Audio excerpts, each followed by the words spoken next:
Alright, and we're back. And we got another one. We got another car talk for you. We're gonna be talking. This one's probably gonna be like, I don't want to say it's gonna be serious, but this one's gonna be a little bit about some different things. Hopefully not too much, because on these car talks I ramble. So I could go from one subject to another, and then it's kind of like, I try to keep it within the car travel's distance of what I'm talking about. So it's not a long car talk. So I only have so much time to talk about whatever it is I'm going to talk about. So one of the things I was contemplating earlier, because I had thought about this years back, because when I was going to school and studying, there was things that we talked about as far as like the economy and how the country was changing and like development. I'm a big picture guy, so I like to understand some of the big movements or the big changes. And then, the details, that's better for like when you have in-person conversations, or when you have people that are really into the subject, and it gives them time to talk about details. And so one of the things, the changes in the country going back to 1900s, the way the country was kind of developing and working was based on manufacturing. And so prior to World War II, you had a lot of things that were being made in this country, made in America. And that's what helped to lift the country up out of its poverty, because people had jobs, right? Blue collar jobs, where people would go off and build something, and it was for this country, right? So, for example, cars were made in this country. Cars were bought in this country. And so, when looking at the change that happened after World War II, and I'm not an expert in specific history. I'm not an exact historian that I'm going to give you the dates and the days and the people and who specifically did what and this and that and whatever. I'm trying to give you the gist of what took place. And so on the movement, after World War II, it went from what was known as an industrialized economy, where we were building things, and then it switched over to a service economy. And in a service economy, people can survive, but the culture at large is gonna kind of dictate or give purpose to like how people view it, service, when it comes to service. And so, working in the public sector or working in the public, providing public service, it's one of those things, those essential jobs that they talked about when 2020 was taking place, and saying that we were the economy, the country was still able to function because we still had essential workers. Without having enough essential workers, we wouldn't be able to do anything. And that's because people are still willing to do jobs that nobody else is willing to do. And so those non-essential workers, those people that don't want to do work that they feel is either beneath them or that don't pay enough, whatever the case is, those jobs, if they're looked at as being menial or of no importance, in the time of a crisis, the country's not going to function, because people, they're not going to work. And so when it moved from an industrial economy into a service economy, what you had was people that realized, service. They understood that people did jobs that weren't pleasant, but they still did it for the purpose of service and for the purpose of keeping the country alive. And people understood that. It was just understood. That's why it was, again, back in the day in the 1900s, there was a sense of being charming, right? And there was respect. There's respect in the classes, more respect than there is today. And so, trying to understand, like, how is this country going to move forward as a nation, if it's even a nation anymore? Because I don't even know. I can't call America a nation. I've been calling it a country for so long that, like, to call it a nation, like, a nation is a lot different. When I was growing up, I had the sense that America was not just a country, it was a nation. And there was things on all levels where people did things because they understood they lived in a nation, they supported the nation, they believed in a nation. And that superseded, all ideology, race, religion, ethnicity, state. It didn't matter, because you were proud to be in America, and you were proud to have a country to call a nation. And that's changed tremendously. Like, when I was growing up in school, they would have the Pledge of Allegiance. And the Pledge of Allegiance was always said in the morning. And it's one of those things, I remember seeing the change of how, like, we used to say the Pledge of Allegiance in, like, the earlier years, the elementary years. Like, they would get up, the students would get up, and they would say the Pledge of Allegiance. And it was one of those things that you took pride in it, or at least I took pride in it. And that was one of those things that made me feel like even though I was a young person, I was still recognized, and I was still given a sense of, like, I live in a country that's more than just being in a country.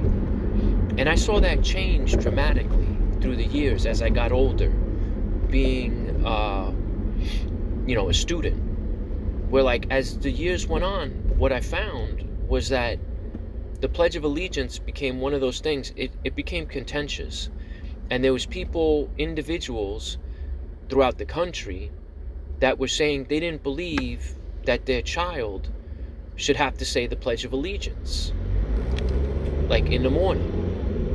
It was one of those things that, like, it shouldn't be a requirement, or it isn't a requirement in order for a student to go to school. And I remember there was something odd about it when I saw, like, because whatever year it was, I don't know if it was the late 80s, early 90s, where, like, kids just stopped saying the Pledge of Allegiance. And then I remember times when, I would stand up and I would say the Pledge of Allegiance, and you would be like the only student, because they made it a point to say, we're now going to say the Pledge of Allegiance. For those of you that would like to stand up and say the Pledge of Allegiance, feel free to say the Pledge of Allegiance. And I always thought it was the weirdest thing. I thought it was the weirdest thing because, you would stand up and, again, if you're, like, the only student and everybody else is just, like, I don't know what they're doing, drawing or talking or, whatever it was that they were doing, that they decided, well, I'm not gonna stand up and say the Pledge of Allegiance. And I remember thinking that was like an odd thing. It was weird to think that back then that I was, would experience that and then see what the country has turned into today. Because prior to my generation, if you were to look at yearbooks, like when I was growing up, we had yearbooks. So at the end of every year, they would have a yearbook, and I was fortunate enough where I was able to get a yearbook, right? And so, looking at the yearbooks, if you go back and you look at yearbooks, and I had gotten a chance to look at older yearbooks to see like other people that had graduated, alumni that had graduated through the school system that I had grown up in. And you were just able to see the difference, the night and day difference of the patriotism that was shown in the yearbooks. Like it was shown like as an American, like having gone to like an American school where there was pride in having grown up in the country and in recognizing the nation. And that was one of those things that the stark difference, it shocked me, because I was like, wow. I was like, my yearbook, there's like no patriotism in some of my yearbooks. Like there's no sign, there's no eagle, there's no flag, there's no sense of like, patriotism or showing of any, kind of symbolism or anything like that. Like denoting that I had grown up in like America, or that it was like America, the nation. And when I had seen that particular yearbook, when I had gone through, and I said, but these guys had like, it's like American everywhere on the yearbook. Pictures of eagles, flags, all sense of patriotism. And I mean, it was one of those things. I was proud. I was like, wow. I was like, I wish that's what my yearbook would look like. And, it wasn't like that in the 90s. In the 90s, in the 80s, it was. Right? Early 80s, mid 80s. And then as it started to transition away in the late 80s, and then into the 90s, by the 90s, there was really like none of that. And it was sad. It was sad for me to recognize that and to see that the country was deteriorating on that level, on that national identity connection. And so you look at the world today, you look at, the country today and the state of affairs that it's in, and I mean, individualism has taken over. And you can't really build stuff on individualism. It's not possible.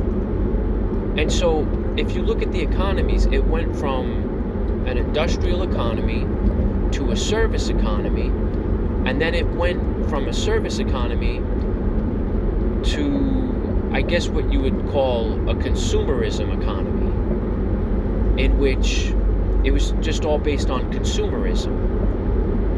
And it really had nothing to do with the country. It's just, you had money, do whatever you want with your money. And that's good enough. It doesn't have to go back to the country. You don't have to buy American. You don't have to support American businesses. You don't have to invest into America or into the nation, and that's kind of what we've been in for a long time now, consumerism. And a lot of people have been talking negatively, over the past few years on like how bad it's gotten and how bad it is, because everything is, you got to pay to do anything. And then depending on where you are in the country, all you're doing is either paying it up front or paying it on the back. And so as a for instance, like in New York, they'll say it's expensive. But it's expensive because everything is taxed. Everything that you pay for is taxed. And so things are expensive because it's taxed. Now you go to other states and they don't tax as much as New York taxes. So you can see the difference in the quality of life, of lifestyle. You can see the quality of difference in the actual economy and in the way the state is run. And so, you would think, well, I want to live where the taxes are low. Well, it doesn't mean you're not going to pay for stuff. It just means you're going to be paying more out-of-pocket expense. Not that, okay, so now you're not paying high taxes, so you take out all the high taxes. Okay, but now you're going to pay. You're going to pay an arm and a leg to live in a community where the taxes are low. And that's just the reality. And so, you could say one is better than the other, but the reality is that, if the country is not being served, if the country is not being built, if it's not being maintained, like, it slides. And it slides from when you have national pride and you're seen as like an ideal, or people are admiring, and people say, "Ooh, that's a good country. That's a country that's an actual nation. That's a country that looks out, for its well-being." And what happens is that's been lost. That's been lost for years now. And that's not something that can be reclaimed or recaptured or rebuilt overnight. It just can't be. That's something that has to be done generationally. And that has to do through families. That gets done through marriage. That gets done through raising children. And that's precisely and exactly what's not being done in this country at all, and has not been done for decades. And so this whole consumerist economy and what people think that they have, which is individualism, like, they really don't understand the deterioration, the breaking down, the kind of unraveling that's going to continue to take place in the country. And the only thing that can happen is that you can either try to slow it down, or it could be either sped up, or it could increase, but at a rate where you're going to have the winners and the losers. And usually, it's the same people that are winning, or the rich get richer and the poor get poorer. And that's something that, like, as a nation, it's not being addressed. It stopped being a nation a long time ago. And nobody is trying to bring it back to that point where it's at a healthy level. It's, because it has to be healthy. You have to have a healthy country in order to do that. And if it's not a healthy country, you're going to be stuck in individualism and in consumerism. And it's not charming. Like, meeting people, nobody wants to meet anybody. Why does anybody want to meet anybody? I mean, even if you're famous these days, like, why, why do people care? Nobody cares. I was on Facebook the other day, and on Facebook, I saw so many people on there that I was like, these people are like mini celebrities, like they have lives that are like bigger than some celebrities, you would think, based on how many pictures they upload, how many comments they make. I'm like, it's unbelievable. It's like, who needs Netflix? Just go on Facebook, and it's like, it's unending. And so, I don't know. I think, this country's going to have to do a way better job to figure these things out, because it's only going to get, more difficult to have to try to, get the country back to a place, to a point where it could be proud of what this country was, had worked to build. Otherwise, it's going to be dismal. It's going to be dismal. Elections or no elections, like, it's going to be dismal because it's hard to talk to people. It's hard to talk to people, and if you don't have enough life experience, if you haven't lived long enough to have experienced the decades and the changes in the decades, and to be able to understand what it means, like, again, as an example, the Pledge of Allegiance. When was the last time you said the Pledge of Allegiance? Do you even know how to say the Pledge of Allegiance?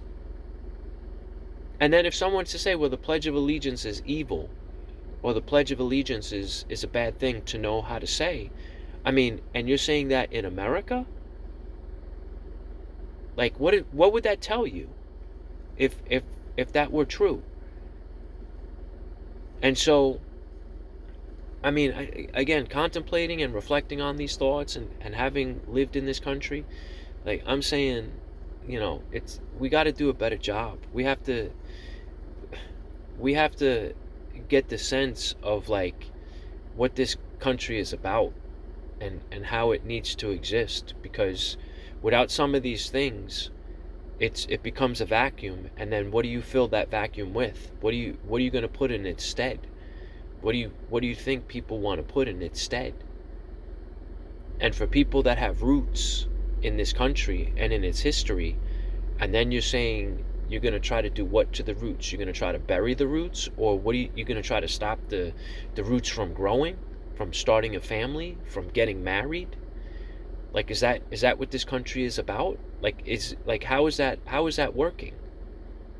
Or how does that make sense? And so that's my thoughts for this particular card talk. Feel free to like and comment if you feel up to it. Otherwise, I'm just going to keep putting these out there, and hopefully someone will hear it, and hopefully someone will think about it themselves, or maybe they'll comment and say, I remember the 80s, or I remember saying the Pledge of Allegiance or something. But that's all I got for you. Hope you're having a good day, a good night, a good morning, wherever you are. And peace out, and we'll talk to you soon.